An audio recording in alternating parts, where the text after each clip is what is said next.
kaip matau iš visų alkanų burnų ir liūdelių jūsų rankose, kad rekordas tikriausiai bus pasiektas, kadangi tai yra, bet kokia atveju yra pirmasis rekordas Lietuvoje toksai.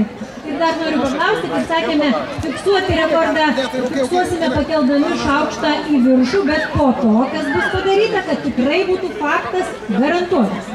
Taigi, paskui visa medžiaga nukeliaus į Lietuvos rekordų knygą ir ten, tikėkime, jeigu jūs seksitės pagal taisyklės, bus užfiksuota ir Alytus taps Grikių sostinė. Iš tikrųjų, štai turėsime ne tik Dzūkijos sostinę, bet ir Grikių sostinę.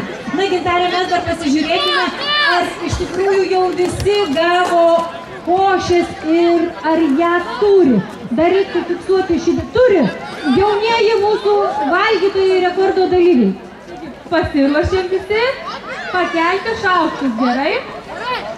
Skaičiuojam mes iki 3 ir pakelsim. 1, 2, 3. Pakeliam visi šaukštus. Laikom, laikom.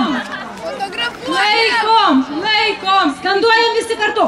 Laikom, laikom, laikom, laikom, laikom, laikom. Ir iki 5. 1, 2, 3, 4, 5. Rekordas! Valio!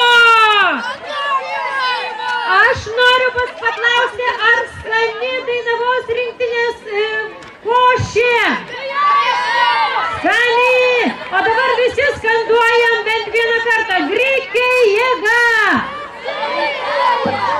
Puiku, o dabar rokas gyvas! Jis netrukus skambės čia scenoje jaunai kartai visaip galėjo būti. Na, iš tikrųjų norim padėkoti už šiuos